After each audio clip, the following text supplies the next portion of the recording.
Hi, I'm Dr. Deepak Hans. I'm Senior Consultant Intervention Radiologist, Yashoda Hospital, Kaushambi. I've been practicing in this hospital for more than last 4 years, and I would like to describe what is intervention radiology. Now, this is a super specialized branch of the diagnostic radiology which utilizes the radiological tools and treat the patient in a minimally invasive way and maximum benefit given to the patient. The recovery time is minimum, and we can discharge the patients say almost say 24 to 40 in most of the cases. Now, what are the diseases which we deal with in intervention radiology?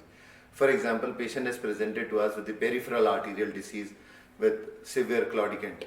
Now, once we diagnose the patient that yes, there is a arterial disease, we do a peripheral angiography, identify the disease, and do a minimally invasive angioplasties and stenting as done in a coronary cases with best results given to the patient. Now, say suppose the non-vascular cases, like we have liver abscesses.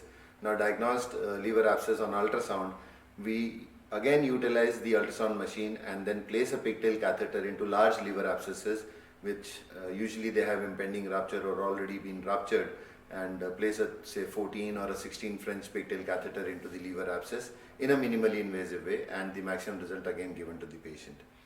Now, the intervention radiology plays a major role in the oncological procedures. For example, patient is presented with CA gallbladder with obstructive jaundice, where we do a PTBD, which is percutaneous transhepatic biliary drainage, again in a minimally invasive way under guidance through ultrasound or a fluoroscopic, and then place a stent within the CBD to drain the biliary, to do a biliary drainage.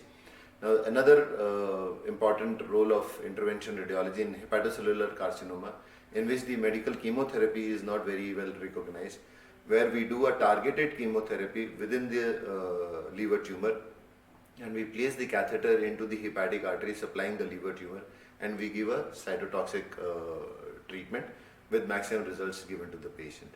As we do this same procedure, say bronchial artery embolization or a uterine artery embolization in patients presenting with bleeding and so on. Thank you so much.